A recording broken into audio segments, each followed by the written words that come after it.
Assalamualaikum warahmatullahi wabarakatuh. Salam guru penggerak. Perkenalkan, nama saya Muhammad Iqbal Rapsanjani. Saya dari SMA Negeri 1 Sukaraja, Kabupaten Sukabumi. Saya adalah calon guru penggerak Angkatan 9 PP 415. Pada kesempatan kali ini, saya akan menjelaskan tugas saya di bagian 11A8 mengenai koneksi antar materi, kesimpulan dan refleksi modul 1.1, yaitu pemikiran Ki Hajar Dewantara. Adapun instruksi tugasnya antara lain kesimpulan dan penjelasan mengenai pemikiran-pemikiran Ki Hajar Dewantara. Yang kedua adalah refleksi dari pengetahuan dan pengalaman baru. Kemudian mengkonstruksikan proses pembelajaran dan suasana kelas yang mencerminkan pemikiran Ki Hajar Dewantara.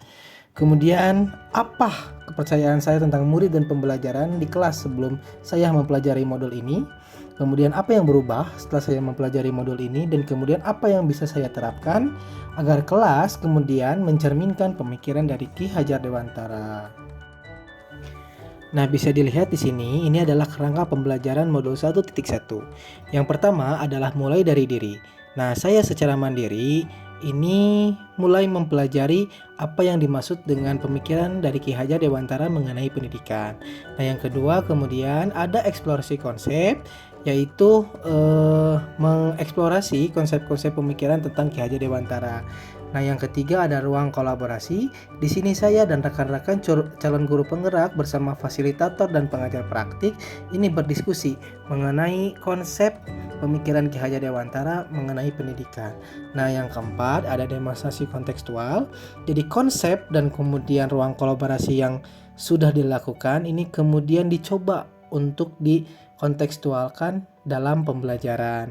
Nah, yang kelima ada elaborasi pemahaman, yaitu berupa penguatan dari instruktur. Dan yang keenam adalah koneksi antar materi. Jadi saya kemudian menggabungkan tahapan yang ke-1 hingga ke-5 dan kemudian disimpulkan dalam tahapan yang ke-6 ini.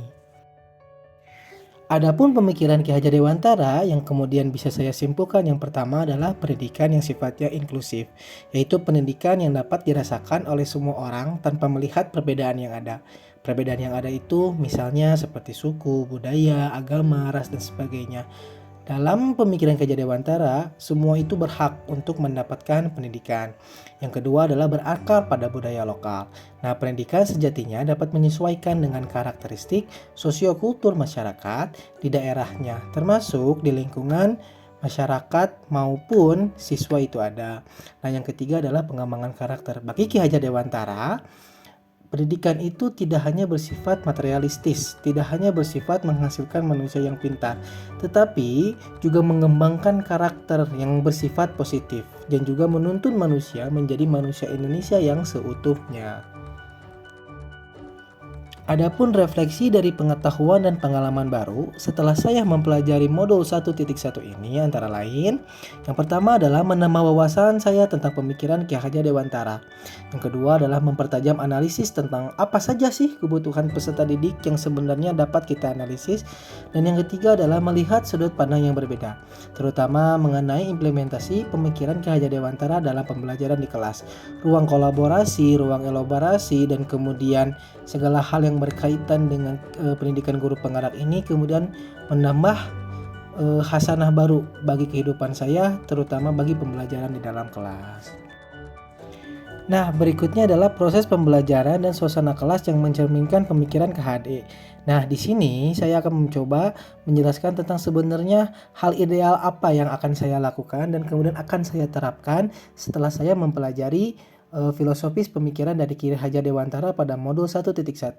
Yang pertama adalah pembelajaran itu berpusat pada siswa. Jadi guru tidak hanya berperan sebagai pengajar, tetapi juga sebagai fasilitator pembelajaran. Yang kedua, pembelajaran itu berbasis pengalaman, yaitu pembelajaran dengan cara eksplorasi, observasi, dan eksperimen. Dan yang ketiga adalah berbasis kebudayaan lokal. Pendidikan itu bertujuan untuk mengembangkan rasa cita dan identitas terhadap budayanya sendiri. Selain itu juga mengembangkan karakter dan etika. Karakter positif seperti kerjasama, kejujuran, tanggung jawab, dan empati melalui cerita inspiratif dan diskusi kelompok. Yang berikutnya adalah kritis dan kreatif. Diskusi untuk merangsang pemikiran kritis dan kreatif untuk mencari solusi alternatif terhadap masalah. Dan yang berikutnya adalah menciptakan perubahan. Pembelajaran itu seharusnya dihubungkan dengan kehidupan nyata dan mendorong siswa untuk berkontribusi positif bagi masyarakat. Demikianlah yang bisa saya sampaikan. Terima kasih.